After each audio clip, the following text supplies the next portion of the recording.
하나님 말씀 마태복음 1장 18절로 25절입니다. 마태복음 1장 18절로 25절.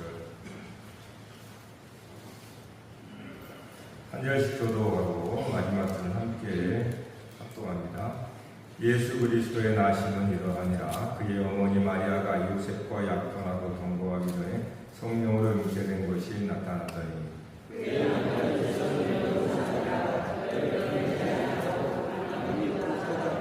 이 일을 생각할 때에 주의 사자가 현몽하여 이르되 다윗의 자손 요셉아 내 아내 마리아 데려오기를 무서워하지 말라. 그에게 잉태된 자는 성령이 된 것이라.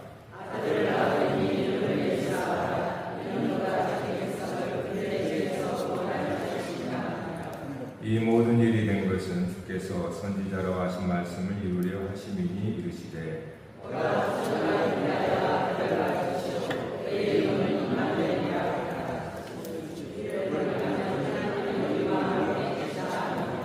요셉이 잠에서 깨어 일어나 주의 사자의 분부대로 행하여 그의 아내를 데려왔으나 아들을 낳기까지 묵심하지 아니하니 다음에 이름을 예수라 하리라. 아멘. 할렐루야. 예언의 성취 예수 그리스도 말씀으로 오늘 또 각자에게 임하신 하나님의 은혜가 있기를 원합니다. 예수 그리스도의 족보가 앞에 1장에 쭉 나와 있어요. 여러분 그 족보를 통해서 무엇을 여러분은 볼 수 있습니까? 우리가 사는 세상에서도 족보에 대해 따지기도 하죠. 이 족보를 통해서 우리가 알 수 있는 것은 우리가 찬양을 했던 것처럼 임마누엘을 알 수 있습니다. 그러니까 족보는 그냥 족보가 아니고 물론 그 족보에는 사람들의 이름이 기록되어 있죠. 그런데 그 기록되어 있는 사람들 몇몇이 사실은 임마누엘의 하나님께서 머물렀던 사람들.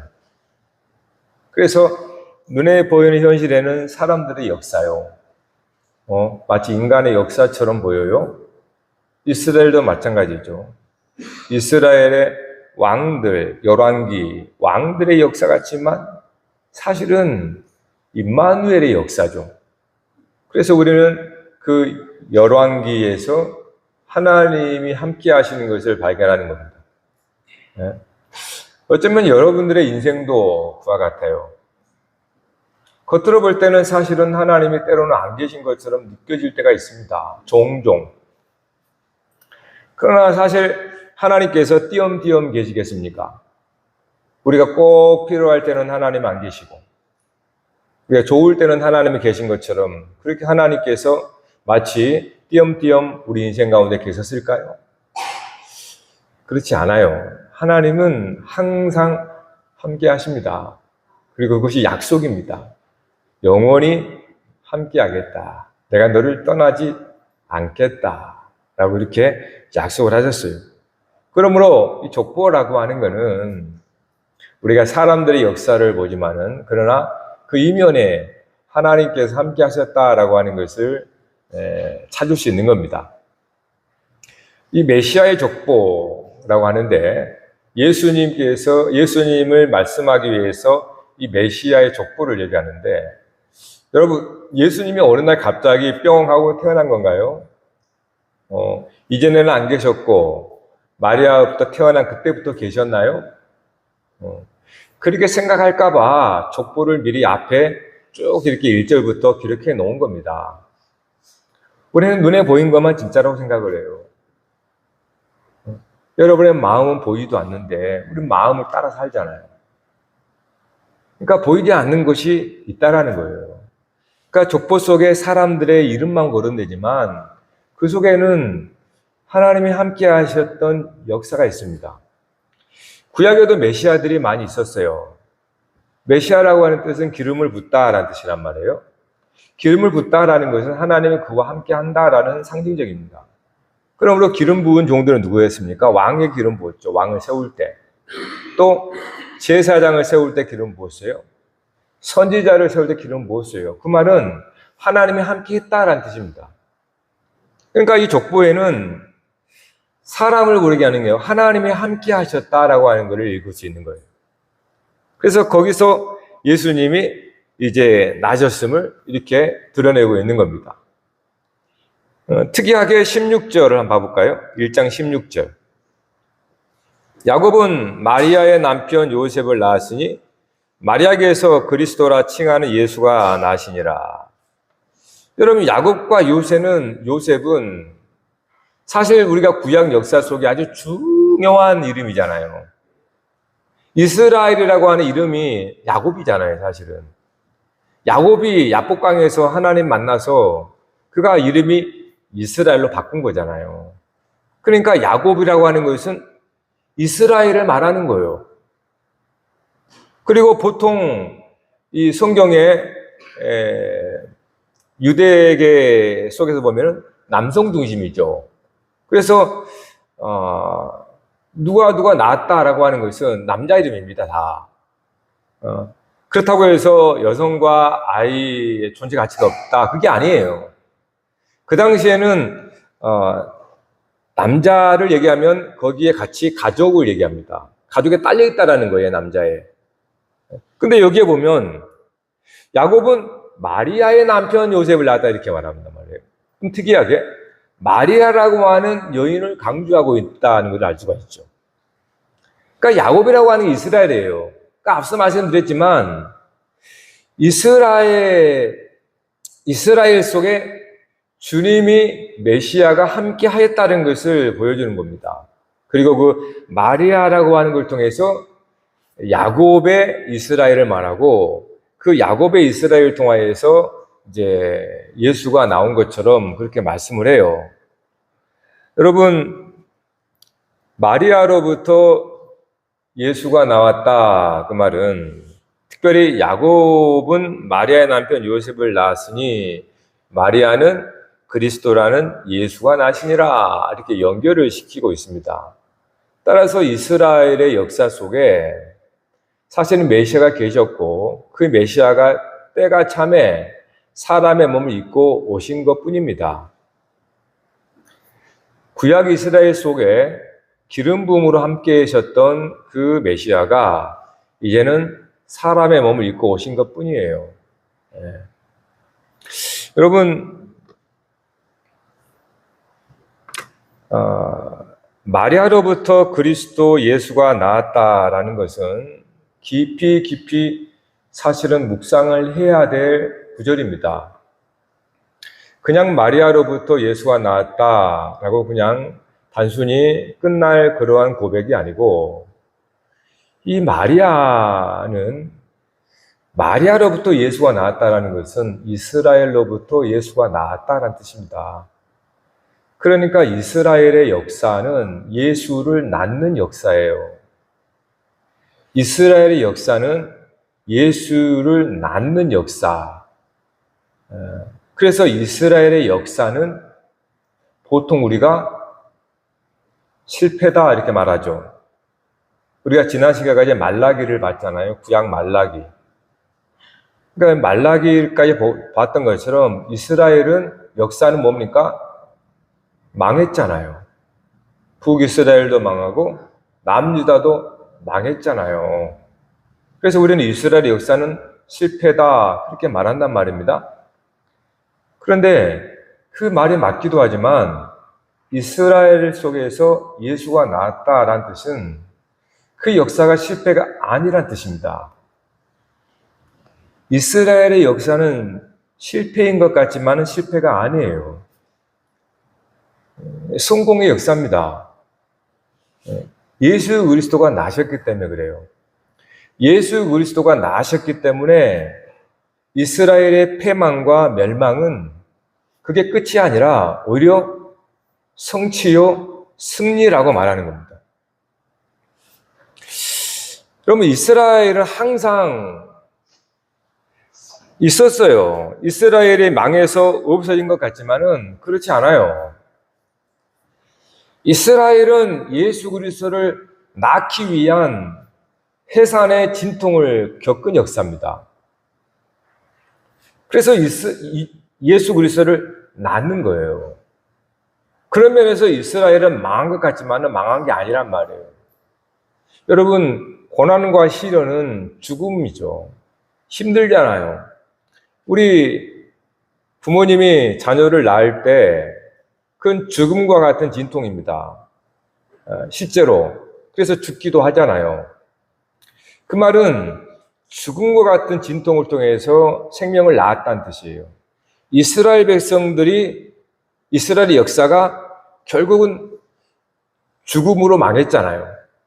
그 망함을 통해서 끝난 게 아니고 예수 그리스도가 나셨잖아요. 그래서 이스라엘의 역사는 망한 게 아니라는 겁니다. 현실적으로는 지상에서 사라져버렸지만 그러나 예수 그리스도가 남겨있잖아요.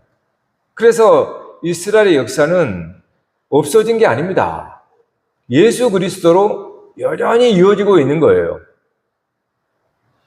시련과 고난, 죽음이라는 것이 아무리 커도요, 생명보다는 못합니다. 우리 어머님들이 아이를 많이 낳는 것이 예전에 고통이 없어서 그럴까요? 옛날에 어머님들은 뭐 달랐을까요? 진통을 덜 했을까요? 지금이야 수술도 하고 무통주사도 있고 해서 훨씬 나은 거잖아요. 근데 예전에 우리 어머님들은 아이를 낳을 때 진짜 그냥 아무것도 없이 낳거든요. 그러면 그때는 진짜로 우리와 다른 초인적인 힘이 있었던 걸까요? 그렇지 않습니다. 생명을 계속 낳을 수 있었던 거는 익숙해서도가 아니에요. 계속 낳기 때문에 난 것도 아닙니다. 생명 때문에 그러는 거예요. 하나님의 오묘한 역사입니다. 무엇인가 하면 아무리 고난과 시련이 있어도요, 그가 생명을 낳았을 때 그 생명을 보는 순간 고난은 망각해 돼버려요. 이것이 하나님 주신 오묘함입니다. 생명을 낳는 역사예요.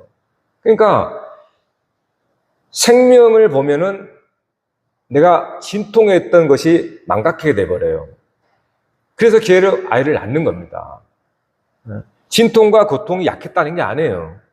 생명의 탄생의 신비의 능력인 거예요.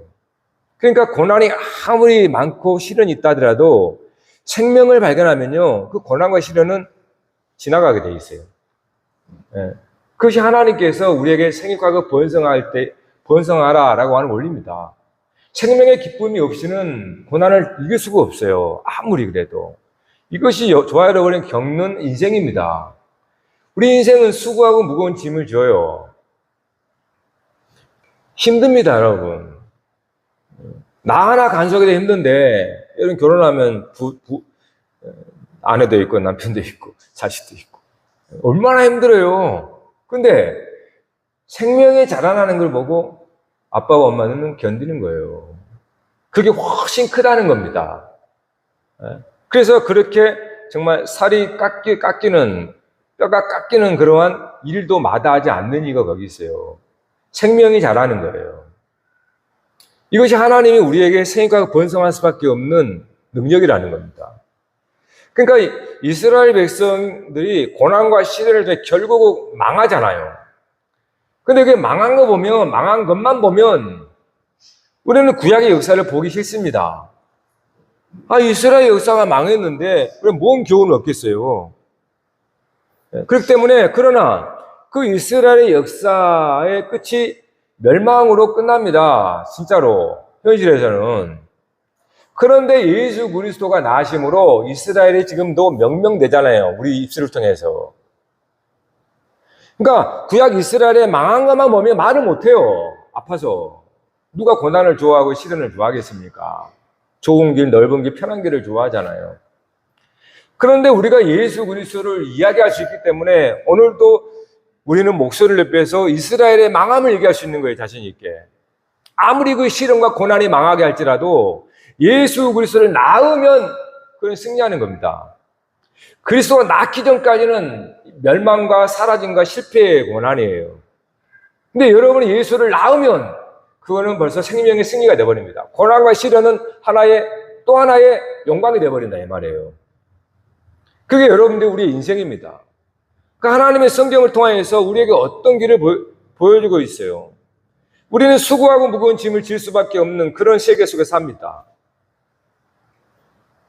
그런 하나님이 우리에게 그냥 수고하라고 그러는 거예요? 아니에요. 그냥 고생하라 그럽니까? 안 그렇습니다. 네? 그 속에서 기쁨이 있고 행복이 있고 만족이 있고 승리가 있다고 하는 거예요. 저와 여러분이 예수를 만남으로 인생의 승리를 향하여 나가는 겁니다. 그러나 겉으로 현실에 드러나는 것은 우리 세상에서 치열한 경쟁과 그러한 속에서 때로는 뭡니까? 자존심이 구겨지고 때로는 정말로 뭔가 잃어버리고 깨지고 박 터지는 일이 벌어진단 말이에요. 그러나 거기서 예수를 만난 예수의 생명이 있는 사람들은 그 죽음의 역사를 뚫고 이기게 된다 이 말이에요. 그걸 구약과 신약으로 보여주는 겁니다. 그러니까 예수님이 오늘 딱 나셨다 오늘 말씀에. 근데 구약 전체를 아우르면서 예수의 나심을 얘기하잖아요. 그러니까 구약만 딱 보면 이스라엘이 멸망이란 말이에요. 실제로 끝났지 않습니까? 하나님의 약속의 땅에서 다 흩어버렸잖아요. 그러나 흩어짐만 보면 어떻게 살아요, 우리가? 여러분, 고난, 시련, 이렇게 제가 보통 주로 얘기를 많이 합니다. 그게 사실이니까. 그러나 여러분 삶을 돌아보세요. 고난과 시련이 많았습니까? 아니면 편안함이 많았습니까? 훨씬 편안한 게 많아요. 사실은요. 네? 그러니까 하나님은 좋으신 분이에요. 우리 자녀들에게 뭐 심한 고난과 고생 시키려고 하지 않는 거 육신의 부모인 것처럼 우리 하나님 아버지도 우리에게 늘 좋으신 분입니다. 여러분의 삶을 헤아려 보세요. 어떻게 맨날 고난과 시련이면 살 수 있겠어요? 하루를 못 살죠. 근데 여기까지 살아왔다는 거는 그래도 웃을 날이 많이 있었다는 겁니다. 세상에 속지 말라는 거예요. 매스컴을 보면은 마치 지구가 망할 것 같아요. 나쁜 사람은 천지 같아요. 근데 여러분, 매스컴에 나오는 사람들이 1, 2%예요, 나쁜 사람들은. 좋은 사람이 훨씬 많습니다, 착한 사람들이. 그러니까 그런 거 너무 자주 보지 말라는 거예요. 여러분 주변에 여러분 자신조차도 그렇잖아요. 주변에 선한 사람이 훨씬 많다는 겁니다, 여러분. 하나님께서 성경에 계속 이스라엘의 고난, 심판, 멸망 이런 거 얘기한다고 그래서 하나님께서 맨날 여러분에게 고난과 시련을 주니까 안 그렇잖아요. 훨씬 많이 우리는 웃고 즐기고 행복한 삶을 살았습니다. 그러다 간혹 가다가 고난과 시련을 주신단 말이에요. 앞으로도 그럴 겁니다. 겁내지 마세요, 여러분. 하나님은 참 좋으신 분입니다. 우리를 사랑하신 분이에요. 그래서 우리 삶에 오히려 탄탄대로가 훨씬 많습니다, 여러분. 그러나 간혹 가다가 하나님께서 그런 허락하세요. 그러한 시련과 고난, 내가 통제할 수 없는 일들이 벌어질 수 있습니다. 그때가 언제입니까? 그때가 생장점이에요. 그때 예수 생명으로 거듭날 때라는 거예요. 그러니까 그 시련과 고난을 딱 지난 사람을 봐보세요. 훨씬 더 성숙해 있습니다. 그것이 예수 믿는 구원이라는 거예요. 그러니까 하나님 말씀은 항상 우리에게 약이 됩니다. 약이 되기도 하고 또 예방도 됩니다. 여러분 오늘 편안하세요? 누리세요. 편안할 때는. 억지로 그냥 인상 쓰지 말라는 거예요. 편안할 때는 여러분 평안하게 사세요. 그게 하나님 주신 기쁨입니다. 그러나 일이 생기고 걱정, 근심이 있을 때는 우세요. 하나님 앞에. 그리고 생명을 낳으세요. 해산의 침통을 겪으세요. 그리고 죽으심으로 생명을 낳으세요. 그러면 훨씬 더 여러분이 이전보다 더 대단한 사람이 되었을 겁니다. 하나님은 여러분을 하나님의 거룩한 사람답게 세워지길 원하는 거예요. 내가 거룩하니 너희도 거룩하라. 이게 하나님의 자녀를 양육하는 모토입니다. 그렇기 때문에 이스라엘의 역사를 굉장히 암울하잖아요. 맨날 심판, 하나님이 치고 막 이웃 나라를 통해서 멸망시켜버리잖아요, 다. 그거는 여러분 수천 년 역사 가운데 잠깐 있었던 거예요. 성경에서 그걸 다 기록하려면 어떻게 기록하게, 성경을. 성경을 엑기스만 뽑아서 넘기 때문에 보면 볼수록 다 그냥 죄만 나오고 막 심판 나오는 거예요. 여러분 삶을 봐보세요. 여러분이 맨날 죄만 짓습니까? 물론 죄를 짓지만, 그러나 때로는 하나님의 은혜와 궁의를 훨씬 크다는 거예요. 우리가 죄를 지어도 하나님은 때로는 우리를 인내하는 겁니다. 하나님 오래 참으신다는 거예요. 그것이 어떤 면에서 우리 편에서는 편안함이고 평안함이고 행복입니다. 여러분, 이런 배경에서 오늘 말씀을 봐야 돼요. 예수라는 이름은 하나님의 자기 백성을 자기들의 죄에서 구원할 분이다, 이렇게 말씀합니다. 실제 예수라는 이름은 호세아라는 말이에요. 여호와가 구원하시다라는 말입니다. 그게 예수의 이름이에요. 예수의 이름은 오용하면 안 돼요. 남용해서도 안 돼요. 예수의 이름을 우리는 우상숭배처럼 사용한다는 겁니다. 분명히 예수는 구약에서는 여호와가 구원하시다 이렇게 했지만 신약에서는 마태가 기록하기를 자기 백성을 자기들의 죄에서 구원한다 그랬어요. 이때 예수가 나오는 겁니다. 근데 우린 예수의 이름을 망령되이 일컫는단 말이에요. 예수 이름을 기도하는 걸 봐보세요. 여러분 기도가 죄 때문에 기도합니까? 사업 잘 되게 해주세요. 병 고쳐주세요. 뭡니까? 대학 좋은 대학. 이거 다 예수의 이름을 모독하는 겁니다. 예수의 이름은 그런 이름이 아니란 말이에요. 그러니까 예수의 이름을 너무나 이 망령되이 일컫고 여호와 이름을 망령되이 일컫지 말라 그랬는데 우리는 이스라엘 백성들은 똑같이 이름만 바꿔가지고 예수의 이름을 망령되이 일컫고 있다는 거예요. 자기들의 죄에서 구원할 이름입니다. 예수의 이름을 언제 여러분이 그 능력을 경험하냐 하면 여러분의 죄가 생각날 때, 여러분의 죄에 대한 회개가 일어날 때 예수의 피는 어마어마한 능력을 역사합니다. 그 외에는 여러분 그렇지 않아요. 오히려 다른 것들이 훨씬 더 신비하게 역사할 수 있어요. 근데 그 예수의 이름에다가 이사야의 7장 4절의 말씀을 인용했어요. 임마누엘이라고.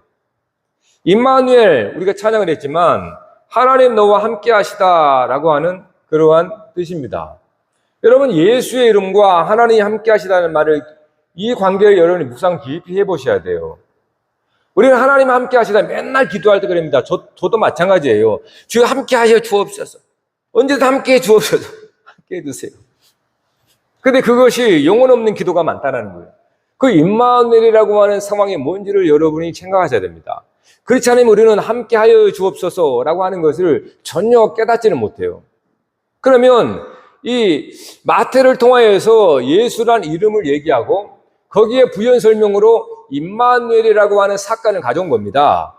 이 말은 예수란 이름, 자기들의 죄에서 구원한다라고 하는 이것만 이야기하면은 좀 잘 이해가 어려우니까 구약의 실제 이스라엘의 역사 속에 나타난 사건을 가지고 와서 임마누엘이라고 얘기해 주는 거예요.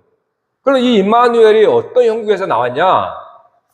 이사야 6장은 이사야가 부름받은 소명기사가 나옵니다. 그리고 소명기사 다음에 하나님께서 이사야에게 이제 명을 주는 거예요. 뭐냐 하면 당시에 북이스라엘과 남유다가 이렇게 분열됐습니다. 분열됐단 말이에요. 통일왕국 이후에 솔로몬의 아들 때 르호보암 때 이렇게 서로 분열이 돼버렸어요. 남유다와 베냐민 지파가 두 지파가 남쪽에 있고 10지파 북이스라엘이 사마리아를 중심으로 또 한 나라를 이룬 겁니다. 물론 하나님의 계획이었지만. 자, 그런데 이 북이스라엘 이 에브라임 지파가 이 에브라임 지파가 이 당시 이웃나라 아람 나라와 동맹을 해가지고 남유다를 치려고 하는 거예요. 그런 형국입니다. 북이스라엘의 에브라임 지파가 아람 나라 시리아와 동맹을 해가지고 이 남유다를 친다라는 소식이 들려오는 거예요. 남유다 아하스 왕에게. 그래서 하나님께서 이사야를 불러다가 너 아하스 왕에 가서 이렇게 말하라. 그 말하는 가운데 임마누엘이 나오는 거예요. 여러분 굉장히 중요합니다. 이 형국이 왜 중요합니까? 왜 하나님께서 이 마태가 예수라는 이름만 해도 되는데 거기다가 임마누엘이라고 하는 그 사건을 가져와다가 부연 설명할까요? 우리가 오해할까 봐 그랬습니다. 예수라는 이름을 망령되이 일컬을까 봐. 예수라는 이름이 마치 만병통치약처럼 도깨비방망이처럼 그렇게 그냥 오용되고 남용될까 봐 구약에 분명히 하나님이 있었던 사건을 갖다가 가져와서 예수란 이름이 무엇인가에 대해서 설명을 해주는 거예요. 예. 앞서 말씀드린 것처럼 그런 상황인데, 자, 여러분 제가 읽어드리겠습니다. 여러분 화면 한번 띄워보세요. 이사야 7장 3절. 이사야 7장 3절 화면 봐보세요. 화면 같이 읽읍시다. 시작. 그때 여호와께서 이사야에게 이르시되 너와 네 아들 스알야숲은 윗모 수도 끝 세탁자의 발끝 길에 나아가 아스를 만나. 말이 참 어려운데요. 이런 얘기입니다. 하나님께서 이사야에게 아하스 나오죠. 아하스 왕이에요. 남유다에게 보내서 이야기를 하는데요. 거기에 특이한 장소를 말합니다. 아니 그냥 혼자 가도 될 건데 이사야 선지자니까 혼자 보내도 될 텐데 이사야의 아들 스알야숲이라고 그래요. 스알야숲과 같이 갑니다. 그리고 어디서 만나자 하면 아니 유다 아직 초설하지 않은 예루살렘 궁전에서 만나면 되는데 저기 위에 뭐 수도라는 건 뭐냐면 우물가 빨래하는 장소예요. 세탁자라고 돼 있죠. 옷을 빠는 장소. 그 수도 끝에 세탁자 거기서 만나서 얘기하라 이 말이에요. 여러분 왜 이렇게 얘기했을까요? 이미 저기에 하나님의 메시지가 다 들어있는 겁니다. 스알야숲이라는 말의 뜻이 있어요. 이것은 뭡니까? 남은 자를 돌아오게 한다는 뜻이에요. 세아르 슈브라는 뜻이란 말이에요. 그러니까 남은 자를 돌아오게 한다. 이게 스알야숲이요. 그러니까 이 아들을 메시지 주는 거예요. 이 아들 뜻이 뭐냐? 하나님께서 남은 자를 돌아오게 하겠다. 그러면 남은 자를 돌아오게 하는 역사가 뭐냐? 세탁자라는 거예요. 옷을 빠는 거. 무엇입니까? 더러워지고 뭔가 묻어서 오물이 묻어있는 옷을 벗어서 빠는 세탁. 자, 하나님은 이스라엘을 버렸습니까? 하나님이 하나님이 이스라엘을 버린 건가요? 그게 아닙니다. 하나님이 버는 건 뭡니까? 저들이 더러워졌다는 거예요. 마치 옷이 더러워진 것처럼. 그래서 하나님께서 저들을 아수르 제국을 일으켜가지고 북이스라엘을 쳐버립니다. 이거는 현실에서는 전쟁이지만 그 영적 의미가 뭐예요? 여기 있잖아요. 남은 자를 보호하기 위한 겁니다. 남은 자를 돌아오기 위해서 어떻게 정결케 하고 거룩하게 빨래를 해가지고 흰 세마포로 만들어서 돌아오게 하려고 저렇게 에브라임 지파가 하나님의 뜻도 모르고 세상과 결탁해가지고 하나님의 백성은 남유다를 치려고 하니까 하나님께서 아하스에게 이렇게 얘기하는 거예요. 그러면 하나님이 아수를 일으켜가지고 북이스라엘을 쳐서 망하게 만들어버리죠. 그 망하게 했다고 해서 하나님이 이스라엘 백성을 버린 겁니까? 우리는 그렇게 생각한단 말이에요, 자꾸. 하나님은 임마누엘이라고 영원히 임마누엘이라고 이야기를 하면서 마치 내 삶에 뭔가 되지도 않고 뭔가 버림받아 당한 것처럼 느끼면 하나님 나를 버렸어. 하나님 어디 계신 거야? 나의 기도를 들어주지도 않고 마치 그렇게 우리는 얘기한단 말이에요. 하나님이 북이스라엘을 쳤다고 그래서 하나님이 이스라엘을 버린 건가요? 그러면 우리 하나님 아니에요. 사람은 자기 자녀를 버릴 수 있습니다. 고아가 있으니까. 그러나 하나님은 고아 없습니다. 하나님은 하나님의 백성을 한 사람도 잃어버리지 않습니다. 믿습니까? 하나님은 절대 잃어버리잖아요. 우리 부모는 아이를 잃어버릴 수 있습니다. 그러나 하나님 우리 아버지는 절대로 자기 자녀를 잃어버리지 않습니다. 북이스라엘을 아수를 통해 쳤다 그래서 하나님이 저들을 버린 게 아닙니다.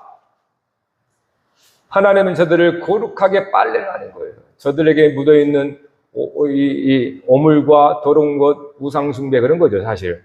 하나님을 대적하여 나타나는 것들, 생각들, 마음들을 하나님의 세상을 통하여서 깨끗하게 하는 거예요. 이사야 8장 7, 8절 봐봅시다. 같이 시작. 그러므로 내가 흉용하고 창이란 큰 곧 아수르 왕과 그의 모든 위력으로 그들을 뒤덮을 것이라. 그 모든 골짜기에 차고 모든 언덕에 넘쳐 흘러 유다에 들어와서 가득하여 목에까지 미치리라. 임마누엘이여 그가 펴는 날개가 네 땅에 가득하리라 하시니라. 이게 뭐냐 하면 아수르 나오죠. 아수르가 북이스라엘을 치는 겁니다. 네? 칠 때 임마누엘이여 이스라엘입니다. 너와 함께하는 이스라엘, 하나님이 함께하는 이스라엘이요. 마치 독수리 날개가 폭풍이 몰 때 딱 새끼를 감싸알듯이 아수르라고 하는 그런 무참한 공격, 즉 비 오듯이 포탄이 떨어지는 그런 속에서 하나님의 임마누엘 딱 날개로 이스라엘을 딱 덮고 있는 겁니다. 이런 형국에서 나오는 거예요, 임마누엘이. 그러니까 하나님이 이스라엘 백성에게 있는 죄악들, 자기 백성에게 있는 죄악들, 그런 죄악들을 씻어내기 위해서 아수르라고 하는 막대기를 사용한 거죠. 그런 하나님은 그거를 이스라엘을 덮어서 저들의 영혼 하나 상처내지 않도록 하나님께서 품습니다. 우리가 그래서 하나님을 만나지 못하면 그 속에서 고난과 시련은 가장 하나님이 나와 가까이 있다는 뜻이에요. 우리 하나님은 정말 저와 여러분을 사랑합니다. 우리가 편할 때는요, 하나님도 좀 멀찍이 있는 것 같아요. 근데 하나는 우리가 심한 고난과 시련을 당하잖아요. 하나는 바로 내 눈앞에 있는 거예요. 혹시나 다칠까봐. 여러 육신의 부모님들이 아이가 걸어갈 때 정말 뭔가 좀 돌무대에 그러면 지켜보고 얘가 다칠까 넘어질까 하는 것처럼. 고난이 올 때는 여러분 길을 더 크게 열리세요. 근데 우리는 고난 올 때 길을 닫아버려. 시험 들어버려. 시험 확 들어버려. 네? 고난이 올 때는 길을 활짝 열면 금방 보입니다, 하나님은. 여러분을 붙잡고 있다는 것이 느껴진단 말이에요. 더 중요한 사실이 뭡니까? 우리가 생각해야 될 게. 예수라는 말을 오용하고 남용하는 이유가 뭘까요? 여러분, 이 임마누엘이라고 하는 이 형국은 이방인과 불신자와 싸울 때 나타나는 게 아닙니다. 북이스라엘은 형제. 형제 간의 싸움에서 임마누엘이 나오는 거예요. 이거 잘 들으셔야 됩니다. 너무 중요해요. 북이스라엘 형제란 말이에요. 이거 이스라엘 다. 이스라엘 사람이잖아요. 이스라엘 안에 북이스라엘과 남유다 속에서 임마누엘이 나온 겁니다. 불신자가 아니란 말이에요. 세상이 아니라는 거예요. 세상과 싸우지 말라는 거예요. 형제 안에 이것이 뭡니까? 결국 사울이 다윗 왕을 공격했던 것처럼 야곱의 11아들이 요셉을 죽였던 것처럼 야곱과 에서가 싸웠던 것처럼 이삭의 아내 리브가 아내 뱃속에 쌍태가 있었어요. 에서와 야곱. 이 둘이 서로 싸우더라고 확대된 게 이겁니다. 그러니까 임마누엘은 하나님을 알지 못하는 세상과 싸우는 게 아니고 저와 여러분 안에 하나님을 대적하는 그거입니다. 그로부터 우리를 덮어주겠다는 거예요. 네? 내 속에 하나님보다 내 자신을 더 우선하고 하나님의 뜻보다 내 생각을 더 우선한 나를 하나님께서 치겠다는 거예요. 그러면 하나님이 임마누엘은 나를 덮고 있는 거예요.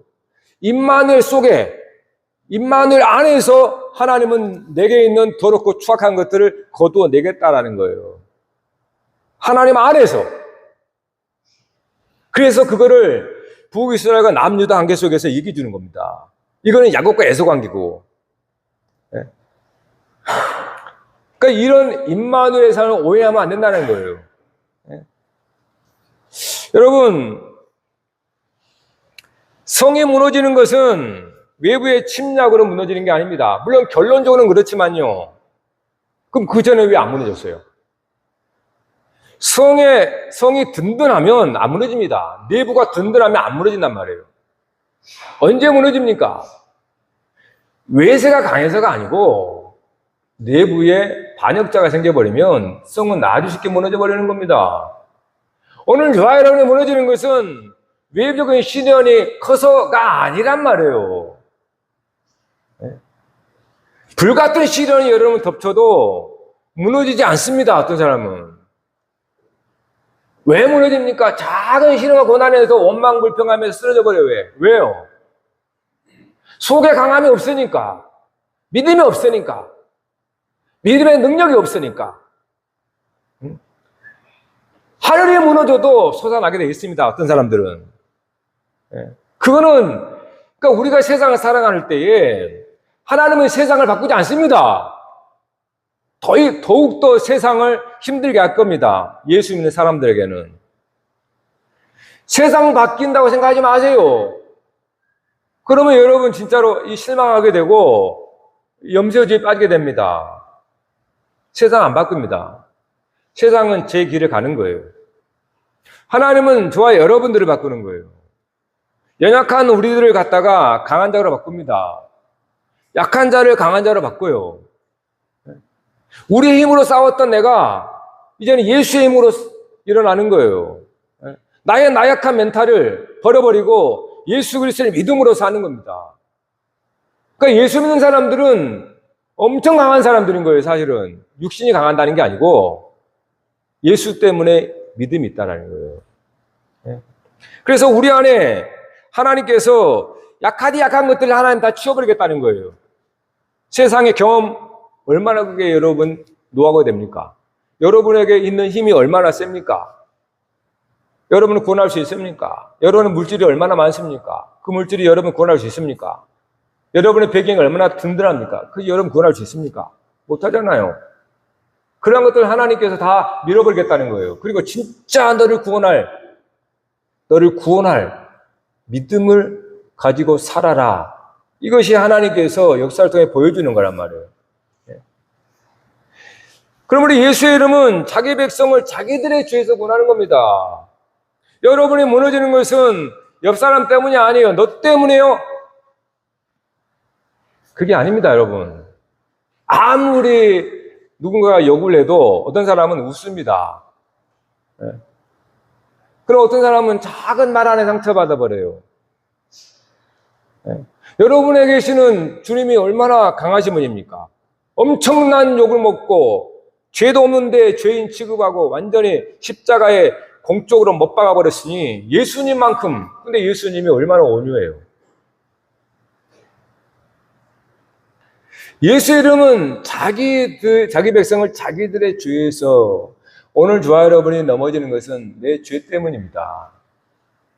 하나님은 거기서 너를 구원해 주겠다는 거예요.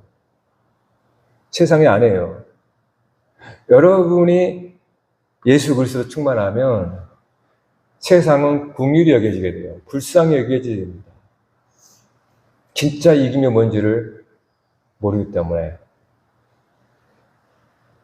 그래서 바울 사도는 이렇게 말하는 겁니다. 한번 떼어볼까요? 고린도후서 4장 8절 10절. 자, 같이 한번 읽어볼까요? 시작. 우리가 사방으로 위협삼을 당하여도 쌓이지 아니하며 답답한 일을 당하여도 낙심하지 아니하며 박해를 받아도 버림받지 아니하며 곡그러뜨림을 당하여도 망하지 아니하고 우리가 항상 예수의 죽음을 몸에 짊어짐은 예수의 생명을 또한 우리 몸에 나타나게 하려 함이라. 우리 옛말에 어른들은 고생은 사서 한다 그랬죠. 정말 틀린 말 아닙니다. 정말 맞는 말이에요. 고난을 많이 당하면 많이 연단됩니다. 그래서 사실은 내적으로 굉장히 강해집니다. 세진단 말이에요. 세상은 그거를 알아요. 그래서 사람들을 어떻게 하면 쉽게 끌고 다닐까? 어떻게 하면 사람들을 다 유린할까? 편하게 해줘버리는 거예요. 고난을 없애버리는 거예요. 그러면요, 사람 무지하게 약하게 돼버려요. 그 세상이 편하니까 사람들은 정신이 문제가 돼버리는 거예요. 감당을 못하는 겁니다. 고생은 사서 하는 거예요. 그것이 자기 영혼을 뭡니까? 지키는 거란 말이에요. 네? 그러니까 이 사도 바울이 그 엄청난 선교사요. 정말 초인적이죠. 그 당시에 뭐 말 타고 다닌 것도 아니고 하여튼 뭐 어떻게 3차 여행을 해요? 뭡니까? 우겨 싸움을 안 당하는 게 아니에요. 우겨 싸움을 당한다는 거예요, 맨날. 그런데 쌓이지 않아요. 욕 안 먹는다는 게 아니에요. 욕 무지하게 먹어요. 근데 욕 먹어도 괜찮아요? 그것이 날 안 넘어뜨려요. 버림받아요. 마치 버린 것처럼 바다에 둥둥 떠다니고 표류하고. 그런데 실망하지 않아요. 좌절하지 않습니다. 여러분, 우리는 그런 하나님이 함께하는 사람이에요. 그러니까 예수 믿는 사람들은 수로 싸우는 게 아니에요. 쪽수가 많으면 이깁니까? 그건 세상의 논리입니다. 세상은 그렇게 얘기해요. 그러나 하나님은 흩어버립니다. 네 힘으로 이겼다 칠까봐, 인력 파워로 이겼다 칠까봐 하나님은 달랑 나 혼자 딱 두어요. 그리고 이기라 그럽니다. 이게 예수 믿는 사람이에요. 그래서 예수 믿는 사람은 세력을 규합하지 않습니다. 그거는 세상이 하는 것들이에요. 여러분, 교회 수가 많다고 강합니까? 따라하지 마세요. 여러분, 한 사람 한 사람이 일당백, 일당천이 되는 거예요. 천을 넘어뜨려요, 여러분. 성경에 나오잖아요. 한 사람의 천을 넘어뜨린다는 겁니다. 그것이 예수 믿는 사람 한 사람 한 사람의 나라예요. 그것이 하나님이 궁극적으로 우리를 구원하신 이유라는 말입니다. 그러므로 여러분을 통해서 세상을 구원받는 거예요. 그러므로 여러분이 구원받아야 합니다. 지금도. 무엇에? 여러분 자신 안에 있는 장자권을 가볍게 여겼던 에서와 같은 자를 여러분이 버려야 되고, 야곱과 같이 장자권을 알고 그를 부여잡고 하나님 약속 말씀 부여잡고 그렇게 살아가는 속사람을 강건케 하시는 주님을 붙잡아야 돼요. 끊임없이 내 속에 세상의 풍조를 따르고 세상의 유행을 따르고 세상의 가치관을 따라가면서 그렇게 살아가려는 내 육신의 모든 정욕과 경향성과 성향들을 다 십자가에 하나님께서 못 박은단 말이에요. 우리는 거기에서 구원받는 거예요. 그래서 바울은 이렇게 얘기했습니다. 마지막 한번 읽어볼까요? 자, 로마서 7장 깁니다. 한번 같이 읽어봅시다. 시작. 내가 행하는 것을 내가 알지 못하노니 곧 내가 원하는 것은 행하지 아니하고 도리어 미워하는 것을 행함이라. 만일 내가 원하지 아니하는 그것을 행하면 내가 이로써 율법이 선한 것을 시인하노니 이제는 그것을 행하는 자가 내가 아니요 내 속에 거하는 죄니라. 내 속 곧 내 육신에 선한 것이 거하지 아니하는 줄을 아노니 원함은 내게 있으나 선을 행하는 것은 없노라. 내가 원하는 바 선은 행하지 아니하고 도리어 원하지 아니하는 바 악을 행하는도다. 만일 내가 원하지 아니하는 그것을 하면 이를 행하는 자는 내가 아니요 내 속에 거하는 죄니라. 그러므로 내가 안 깨달았노니 곧 선을 행하기 원하는 나에게 악이 함께 있는 것이로다. 속 사람은 하나님의 법을 즐거워하되 내 지체 속에서 한 다른 법이 내 마음의 법과 싸워 내 지체 속에 있는 죄의 법으로 나를 사로잡는 것을 보는도다. 오호라, 나는 공고한 사람이로다. 이 사망의 몸에서 나를 건져내라. 여러분, 이것이 우리의 결론입니다. 오호라, 나는 공고한 사람이다. 여러분 자신 안에 끊임없이 싸우는 싸움 속에서 나는 공고한 사람으로 결론 내렸습니다. 그런데 마지막 반전이 있어요. 25절 시작. 우리 주 예수 그리스도로 말미암아 하나님께 감사하리로다. 그런즉 내 자신이 마음으로는 하나님의 법을 육신으로는 죄의 법을 섬기더라. 이게 저와 여러분의 고민 덩어리입니다. 나는 선을 원하나 내 길을 보니까 악을 행하고 있어요. 나는 하나님을 기뻐하나 내 속에는 내 자신의 영광을 추구하고 있더라. 그 말이에요. 그러니까 이처럼 우리는 공고한 사람입니다. 그러면 날마다 그리스도 예수를 말미암아 우리는 구원받는 거예요. 세상으로부터 구원받는 게 아니고 여러분 자신 안에서 여러분을 넘어뜨리려 하는 내부의 반역자, 죄에 대해서 날마다 예수의 이름의 능력 가지고 우리는 이기는 겁니다. 할렐루야. 기도하십시다.